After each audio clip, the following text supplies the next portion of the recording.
played against Egypt, and I remember outside the hotel they were setting off fireworks and what have you, and I was like, this is crazy. And getting to the stadium, and it was just full of the Egypt fans, but that gave me a buzz, that made me want to perform. Andy's actually going through his B licence at the moment with us, which is brilliant. Still playing, so 40 years old, yeah, but still playing, Premier League club, around it every day. How does it feel? What's it like? I think I'm the oldest official player in the Premier League, but I don't feel it. I feel mentally like you lads, you know what I mean? I love football, and diving around and getting paid for it is just a dream. Do you know what I mean? Priorities as you get older change.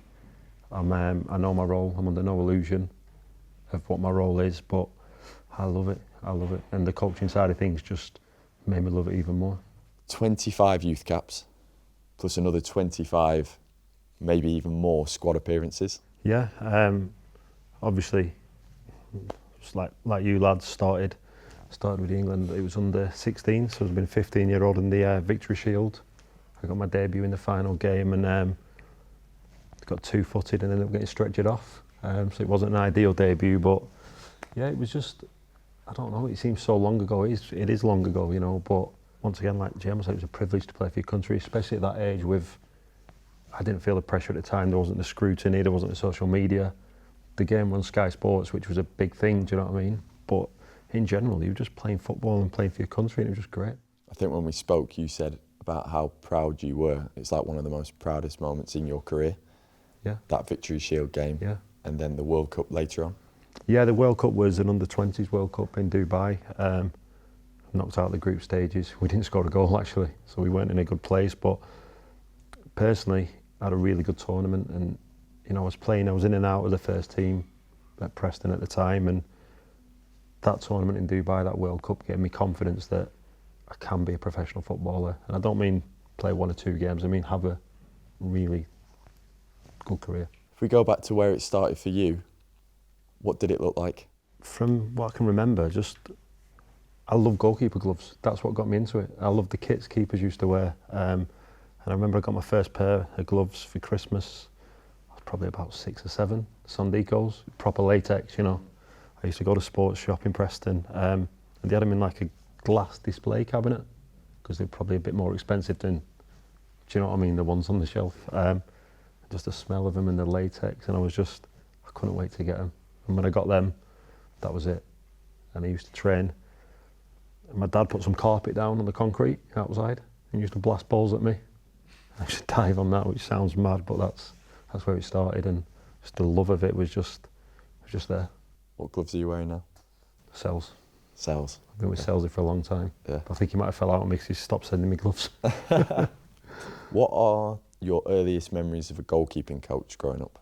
Yeah, I mean, I've had this discussion previously on the B licence.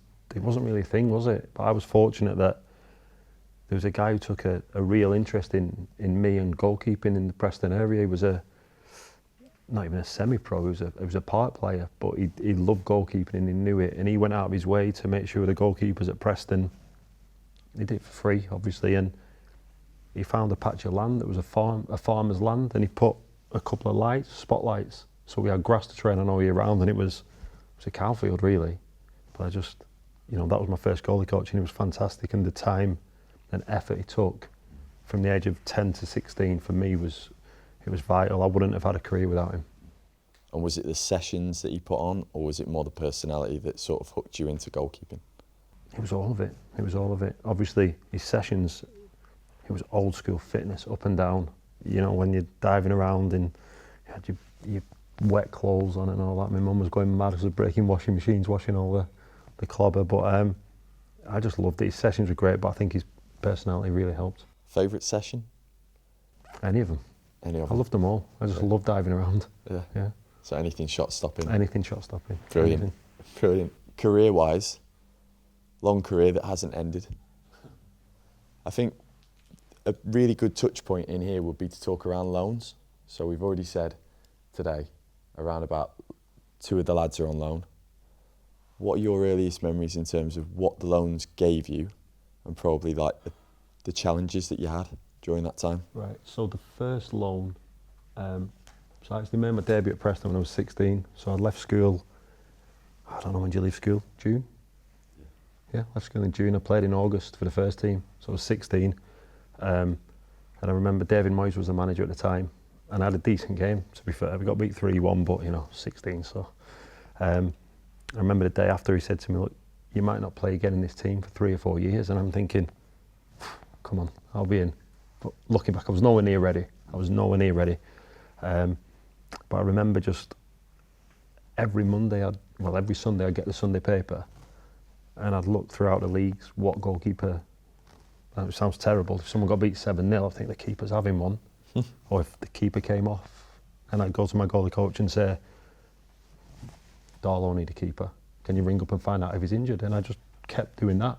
And then eventually he called me in and said, do you want to go to Darlington? And I was like, yeah. I didn't know where it was, didn't know how to get there. I just passed my test, I had a map, drove up. He said, I don't think you'll play because they've got a decent keeper. And I got there, the manager looked at me and said, you're a big lad. I said, yeah. He said, can you kick it for us? I said, yeah. He said, do you want to play? And I'm like, yeah.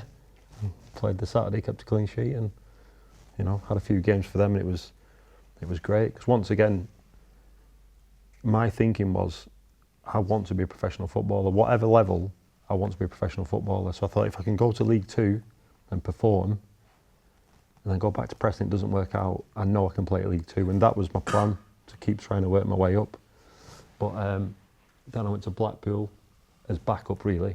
I was probably 17, 18, but then I got in the Preston first team, and the other loans came after injuries, so they weren't really development loans, they were more getting back to fitness loans. But I suppose what I'm hearing from you at the moment is a bit of persistence from yourself, knowing that you want to go out on loan. Yeah. And you weren't just happy to sit on a bench or be a training goalkeeper at a young age. No. You knew that games were important. Yeah, because that's what a footballer is for me. Like, now I'm not playing football, so I will never say to someone I'm a footballer. I know it sounds really weird, I train. A footballer is someone who goes out and plays games, and for me, I wanted, I've not played as many games in my career as I liked, but I had a target of like 700 games, and like through injury and whatnot, I've not got there, but I didn't care where it was, I just wanted to play games.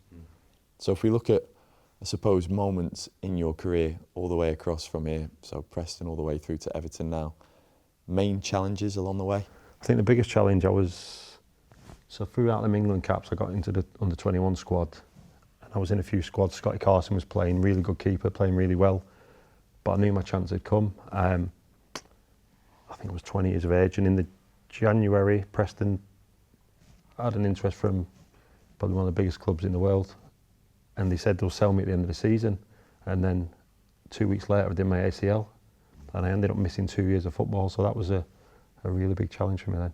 How did you get over that? I don't know, I just did. I felt I was at a good level, do you know what I mean? I was playing really well, and I felt like after them 2 years I'd watched a lot of football, and I thought, right, I'm going to go back straight where I was. But that was a challenge because I was nowhere near where I was. It took me a long time, I was in and out of the team, and I did doubt myself. I doubted myself a lot. Been any doubts along the way since? Oh yeah, plenty, yeah. I mean, the Wolves move, it's sometimes you always think like the grass is greener, and Wolves were offering a better deal than I was on at Fulham, and I was getting a bit older, and that was a move I shouldn't have made. I didn't enjoy it there. I didn't play well at all.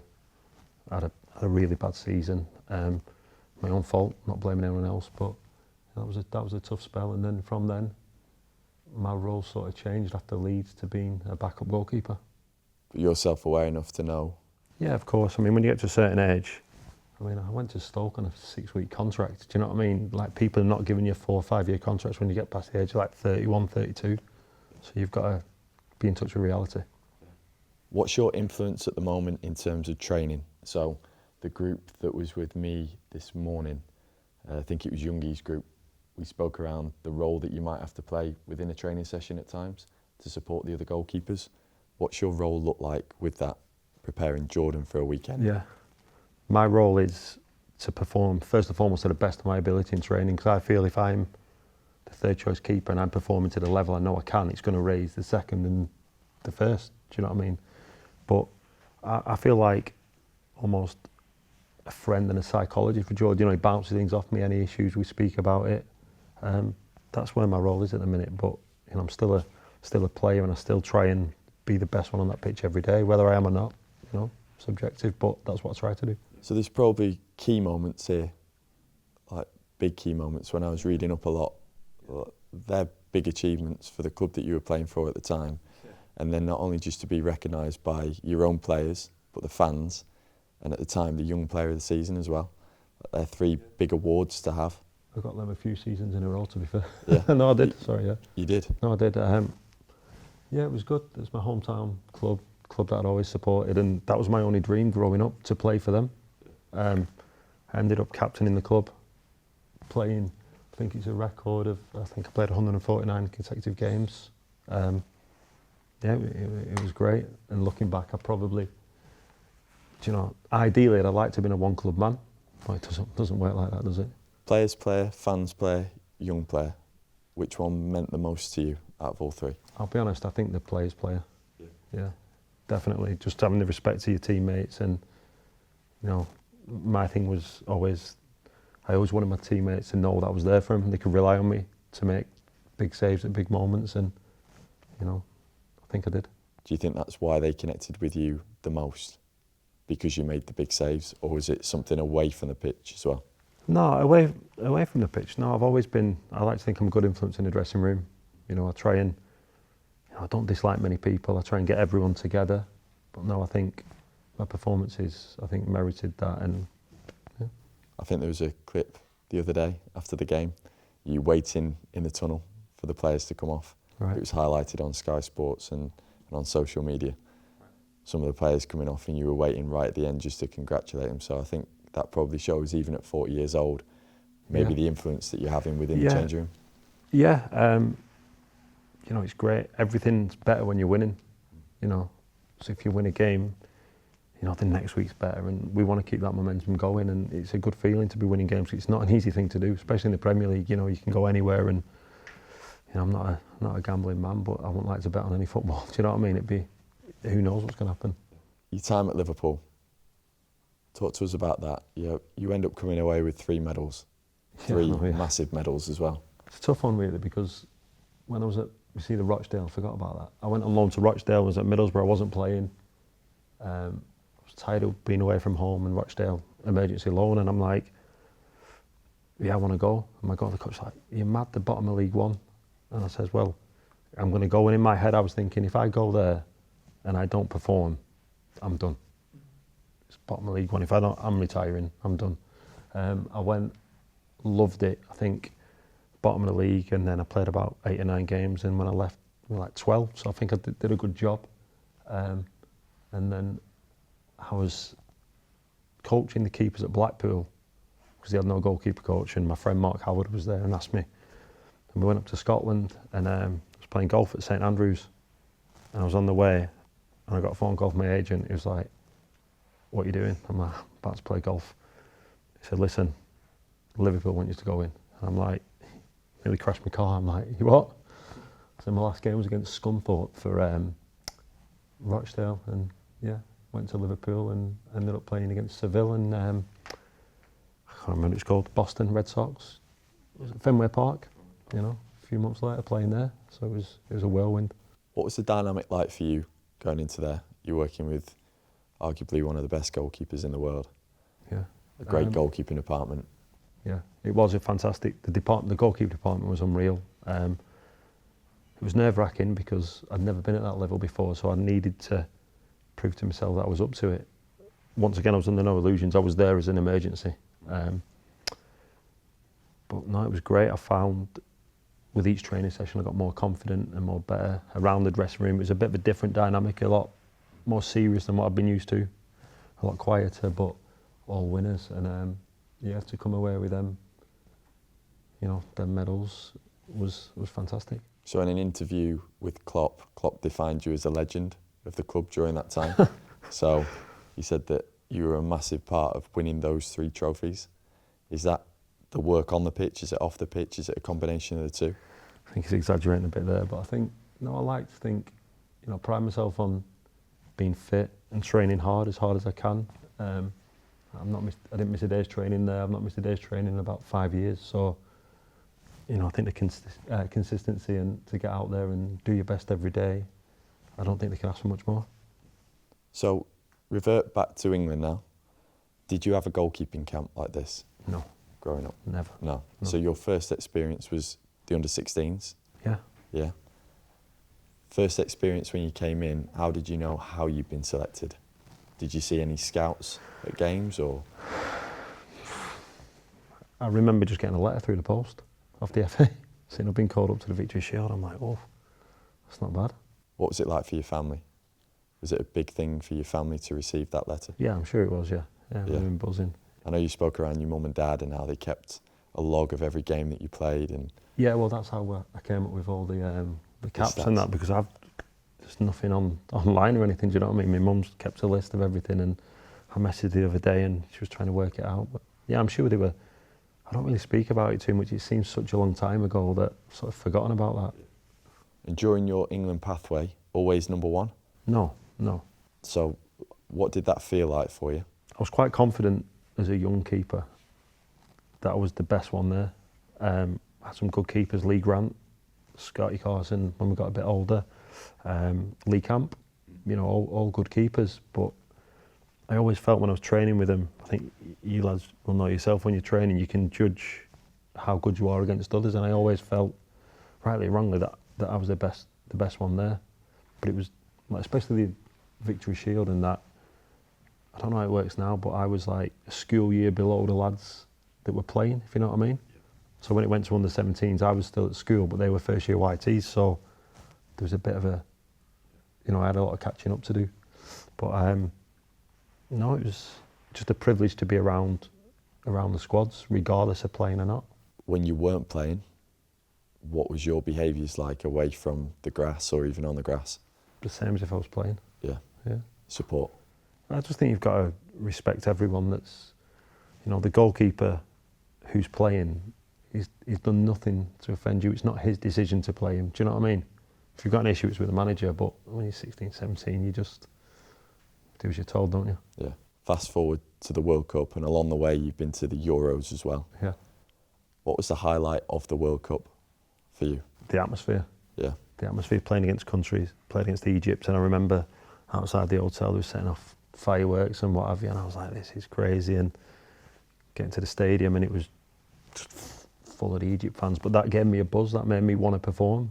And I got man of the match in that game as well, and I think I just wanted to show all them how good I felt I was, do you know what I mean? Yeah. Sounds silly, but I just took, like when Gemma said about when the crowd were on you, that used to inspire me. I used to want to prove, when you're getting stick on, I used to prove that I was a good goalkeeper.